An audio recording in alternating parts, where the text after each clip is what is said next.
Shalom Bapak Ibu Saudara yang dikasihi oleh Tuhan. Hari ini kita akan kembali merenungkan kebenaran firman Tuhan. Mari kita berdoa.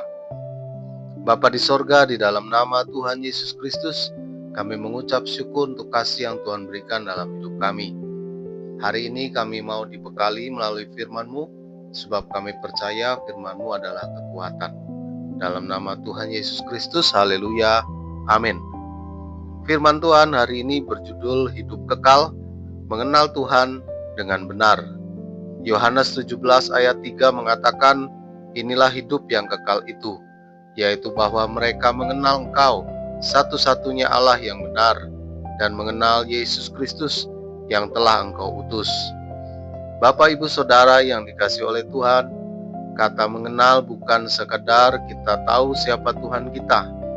Mengenal merupakan suatu hubungan yang intim dan benar dengan Tuhan, yang secara otomatis disertai dengan pengamalan pribadi yang menghasilkan buah.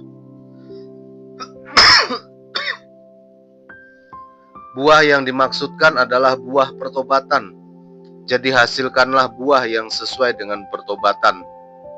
Jika seseorang berkata bahwa ia sudah mengenal Tuhan, tetapi tidak ada buah pertobatan yang dihasilkan sebagai bukti pengenalannya, maka dapat dikatakan bahwa ia belum mengenal Tuhan. Dan orang yang belum mengenal Tuhan berarti belum diselamatkan. Sampai berapa lama kita harus memiliki pengenalan akan Tuhan, hingga kita beroleh hidup yang kekal sampai selama-lamanya? Artinya suatu tindakan yang harus kita lakukan secara terus-menerus.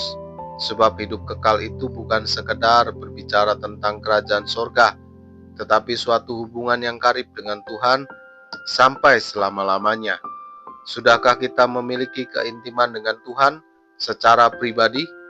Semua orang bisa saja berkata bahwa ia telah mengenal Tuhan, namun hal itu tidak menjamin bahwa mereka sudah dikenal oleh Tuhan.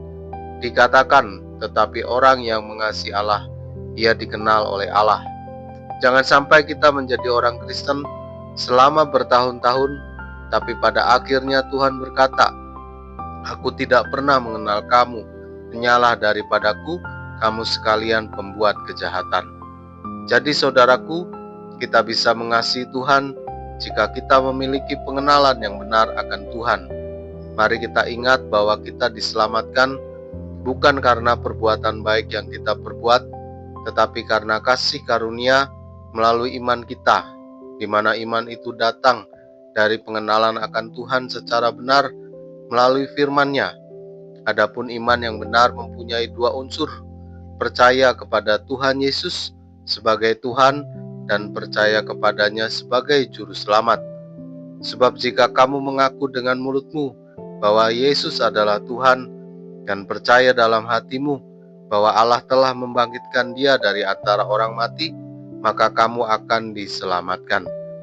Percaya kepada Tuhan Yesus sebagai Tuhan berarti harus percaya karya penebusannya. Amin.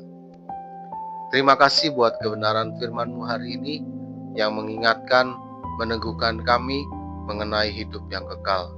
Dan biarlah selama kami hidup di dunia ini, fokus kami bukanlah dunia, tetapi mengasihi Tuhan dan berbuat baik bagi sesama.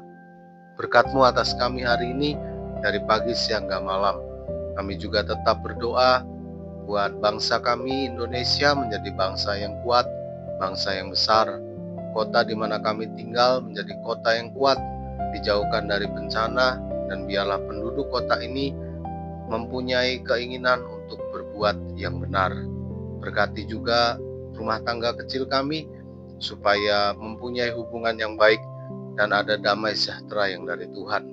Dan kami berdoa buat para pendengar dimanapun mereka berada yang sedang bergumul untuk mengembangkan usahanya. Tuhan berkati dengan kemampuan yang dari Tuhan, bukan mengandalkan diri sendiri. Tuhan berkati yang terjerat dengan utang piutang supaya boleh berserah kepada Tuhan, dan Tuhan memberikan pertolongan jalan keluar.